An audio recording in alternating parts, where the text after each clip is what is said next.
Hello നമസ്കാരം, ഞാൻ അശ്വതി. നമ്മൾ ഈ ചാനൽ തുടങ്ങിയിട്ട് ഇതുപോലെ ഒരു വീഡിയോ ചെയ്തിട്ടുണ്ടാവില്ല.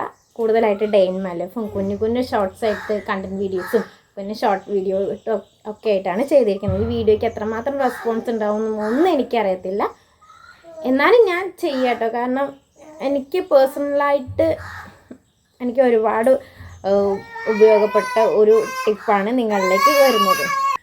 അപ്പോൾ അതാ, ഞാനൊരു അമ്മയാണ്, 2 മക്കളെ അമ്മയാട്ടോ. മൂത്തയാൾക്ക് 4 വയസ്സും ഇളയാൾക്ക് 2 വയസ്സും ആവാനായിട്ടുണ്ട്. അപ്പോൾ ആ ഒരു ഇതിൽ ഞാൻ നിങ്ങളോട് സംസാരിക്കാൻ പറ്റും. എനിക്ക് അത്രമാത്രം നോളജും കാര്യങ്ങളും ഒന്നുമില്ല. എൻ്റെ ഒരു മദർഹുഡ് എക്സ്പീരിയൻസ് വെച്ചിട്ട് ഞാൻ നിങ്ങളോട് സംസാരിക്കുക, അത്രേ ഉള്ളൂ കേട്ടോ. അപ്പോൾ നമ്മൾ കുഞ്ഞു മക്കൾക്ക് ബ്രസ്റ്റ് ഫീഡ് ചെയ്യുന്ന സമയം ഒരുപാട് അവരുടെ ലൈഫിലാണെന്നുണ്ടെങ്കിലും നമ്മളെ ലൈഫിലാണെന്നുണ്ടെങ്കിലും ഒരുപാട് ചേഞ്ചസ് വരുന്ന ഒരു കാലഘട്ടമാണെന്നുണ്ടല്ലേ.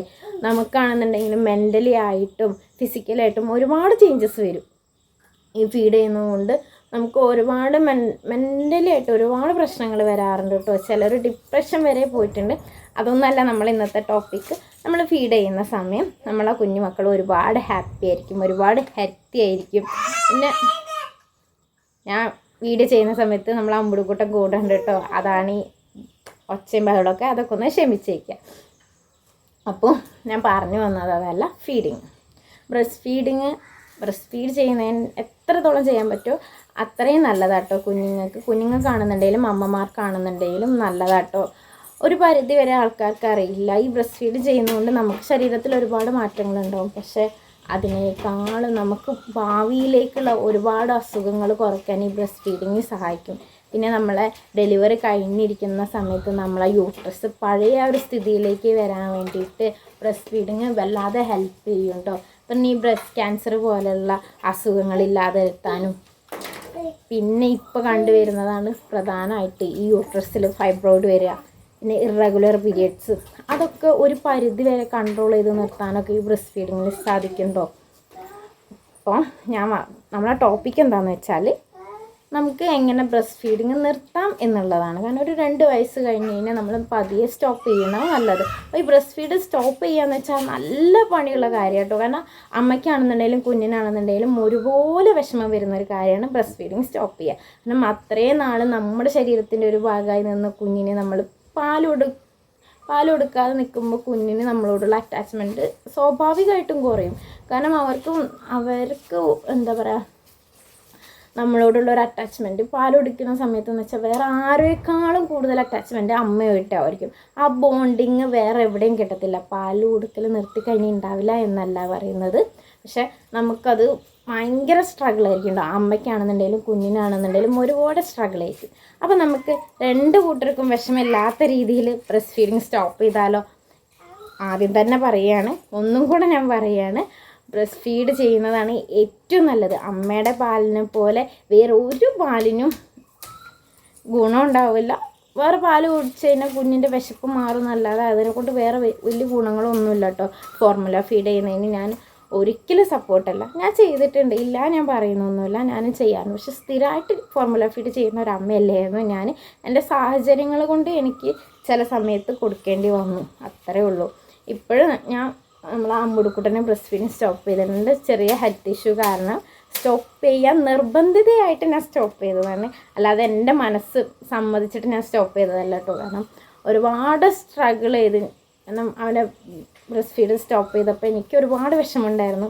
പക്ഷെ അവന് പെട്ടെന്ന് തന്നെ റിക്കവറായി വന്നു. അപ്പോൾ നിങ്ങൾ ഇതുവരെ ട്രൈ ചെയ്തിട്ടില്ലെങ്കിൽ ഈ ടിപ്പ് ഒന്ന് ട്രൈ ചെയ്ത് നോക്കുക. നമ്മൾ ബാൻഡേഡൊക്കെ ഒട്ടിക്കത്തില്ലേ, മുറിവൊക്കെ ഉണ്ടാകുന്ന സമയത്ത്, അതേപോലെ ഒരു ബാൻഡേഡ് ഒട്ടിച്ച് കുഞ്ഞിനെ കുറച്ച് സ്റ്റോപ്പ് ചെയ്യാൻ ഉദ്ദേശിക്കുന്നുണ്ടെങ്കിൽ ആദ്യം കുറച്ച് നാൾ മുമ്പേ കുഞ്ഞിനെ ഇത് കാണിച്ചു കൊടുത്തിട്ട്, വാവുമാണ് അമ്മയ്ക്ക്, വാവുമാണ്, തൊടുമ്പോൾ വാവുമോ, വേദനിക്കും, അങ്ങനെ ഇങ്ങനെ എന്നൊക്കെ പറഞ്ഞ് കുഞ്ഞിനെ അത് മനസ്സിലാക്കി വയ്ക്കുക. കാരണം കുഞ്ഞിൻ്റെ മൈൻഡിലേക്ക് അത് സെറ്റാക്കി വയ്ക്കുക.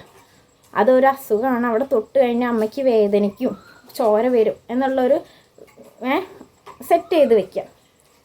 രണ്ടാമതായിട്ട് കൂടുതലായിട്ട് ഈ ക്യാബേജിൻ്റെ ഇലയൊക്കെ വെച്ച് കഴിഞ്ഞാൽ പാല് നിൽക്കും. അത് പാല് കിട്ടാതാകുമ്പോൾ കുഞ്ഞ് പാല് കുടിക്കുന്ന കുറയുന്നൊക്കെ കേട്ടിട്ടുണ്ട്. പക്ഷേ എൻ്റെ കാര്യത്തിൽ അത് പോസിബിളായിട്ടില്ല. എനിക്ക് പോസിബിളായിട്ടുള്ള കാര്യം ഒന്ന് ഇതും, പിന്നെ നമ്മൾ മഞ്ഞൾപ്പൊടി ഉണ്ടല്ലോ, മഞ്ഞൾപ്പൊടി നല്ല തിക്ക് പേസ്റ്റ് ആക്കിയിട്ട് നമ്മൾ ആ ബ്രസ്റ്റിന്മേൽ തേച്ച് വയ്ക്കുക. ബ്രസ്റ്റിൻ്റെ ഫുള്ളായിട്ട് കവർ ചെയ്യുന്ന തേച്ച് വയ്ക്കുക. കുഞ്ഞ് പാൽ കുടിക്കാൻ വരുന്ന നേരത്ത് കുഞ്ഞിന് കൊടുക്കുക. കാരണം ഇതിൻ്റെ ഈ സ്മെല്ലടിക്കുമ്പോഴല്ലോ കുട്ടികൾക്ക് പറ്റത്തില്ല. പിന്നെ അത് വായിൽ വെക്കുമ്പോഴും അത് ഒരു കുത്തുന്നൊരു ഇതുണ്ട്, അത് കുഞ്ഞുങ്ങൾക്ക് പറ്റത്തില്ല. കാരണം അത് ഉള്ളിലേക്ക് ചെന്ന് കഴിഞ്ഞാലും കുട്ടികൾക്ക് ഒരു ആരോഗ്യ പ്രശ്നം ഉണ്ടാവില്ല. കാരണം മഞ്ഞൾപ്പൊടി നല്ലതാണ്, രക്തം ശുദ്ധീകരിക്കാനും ഒരുപാട് കാര്യങ്ങൾക്ക് നല്ലതാണ്. അതുകൊണ്ട് ഒരു സൈഡ് എഫക്റ്റും ഇല്ലാതെ തന്നെ നമുക്ക് ബ്രസ്റ്റ് ഫീഡിങ് സ്റ്റോപ്പ് ചെയ്യാം. പിന്നെ കുറച്ചൊരു അറിവായ മക്കളാണെന്നുണ്ടെങ്കിൽ കുട്ടികൾക്ക് എന്താ അത് ചീച്ചിയാണ്, അങ്ങനെയാണ്, ഇങ്ങനെയാണെന്നൊക്കെ പറഞ്ഞു കഴിഞ്ഞാൽ കുട്ടികൾ ഒരു വിധത്തിൽ മനസ്സിലാക്കും. പിന്നെ കുടിക്കാൻ പറ്റില്ല കേട്ടോ. ഞാൻ അമ്പുടൂന് അങ്ങനെയാണ്, അമ്പുടൂന് അത് ഇച്ചുമോനുമാണ് അതേപോലെ തന്നെ ട്രൈ ചെയ്തിരുന്നു. പിന്നെ നമ്മൾ ഈ സിന്ദൂരമൊക്കെ തേച്ചിട്ട് ചോരയാണ് വാവുകയാണെന്നൊക്കെ പറഞ്ഞ് അങ്ങനെ കുട്ടികളെ മൈൻഡ് സെറ്റാക്കി വെച്ചിട്ടുണ്ടായിരുന്നു.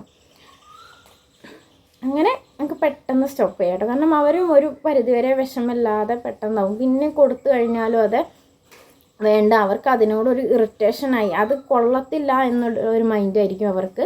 അതുകൊണ്ട് കുഞ്ഞുങ്ങൾ കുടിക്കത്തില്ല കേട്ടോ. പിന്നെ കുട്ടികൾ കുറച്ച് നാൾ ആദ്യത്തെ 1-2 ആഴ്ച നല്ല ബുദ്ധിമുട്ടുണ്ടാകും. അപ്പോൾ ആ ടൈമിൽ നമ്മൾ ഫോർമുല ഫീഡ് ചെയ്യാൻ നോക്കുക. പെട്ടെന്ന് ഫീഡിങ് സ്റ്റോപ്പ് ആക്കരുത്. പെട്ടെന്ന് തന്നെ നമ്മൾ ഫീഡിങ് സ്റ്റോപ്പ് ആക്കരുത്. നമ്മൾ ഫീഡിങ് സ്റ്റോപ്പ് ചെയ്യുന്നതിൻ്റെ ഒരു 10 days മുമ്പെങ്കിലും പകലുള്ള ഫീഡിങ് ഫുള്ള് സ്റ്റോപ്പ് ചെയ്തിട്ട് രാത്രിയിലേക്ക് ആക്കാം. പിന്നെ രാത്രിയിലുള്ളത് കുറച്ച് ഡ്യൂറേഷൻ കുറച്ച് വരിക. നമ്മൾ ബ്രസ്റ്റ് ഫീഡ് സ്റ്റോപ്പ് ചെയ്ത ശേഷം കുഞ്ഞിന് അത്യാവശ്യം നന്നായിട്ട് ന്യൂട്രീഷ്യസ് ആയിട്ട് തന്നെ ഫുഡ് കൊടുക്കുക. പാല് കിട്ടാത്തതിൻ്റെ കുറവ് ഫുഡിലൂടെ തന്നെ പരിഹരിക്കുക. പിന്നെ രാത്രി കുഞ്ഞ് വിശന്ന് കരയും, അപ്പോൾ ഫോർമുല ഫീഡ് ചെയ്യുക. പിന്നെ മെല്ലെ അതിൻ്റെ ഡ്യൂറേഷൻ കുറച്ച് വരും. അപ്പോൾ ഇത്രയൊക്കെയുള്ള കേട്ടോ ഇന്നത്തെ വീഡിയോ. വെള്ളം നന്നായിട്ട് കൊടുക്കണം കേട്ടോ. അപ്പോൾ നിങ്ങൾക്ക് ഇഷ്ടമായാൽ ഷെയർ ചെയ്യുക, കമൻറ്റ് ചെയ്യുക, ലൈക്ക് ചെയ്യുക. അപ്പോൾ ഞാനിപ്പോൾ തന്നെ പറഞ്ഞേക്കാം, ഞാൻ അതിനെപ്പറ്റി ഒരുപാട് അറിവുള്ള ഒരു അമ്മയൊന്നുമല്ല കേട്ടോ. ഞാൻ എൻ്റെ എക്സ്പീരിയൻസ് വെച്ചിട്ട് നിങ്ങളിലേക്ക് വരിക. അപ്പോൾ ഇത്രയൊക്കെ ഉള്ളൂ. വേറെ നല്ലൊരു വീഡിയോ ആയിട്ട് നമുക്ക് കാണാം. Tata bye bye, see U.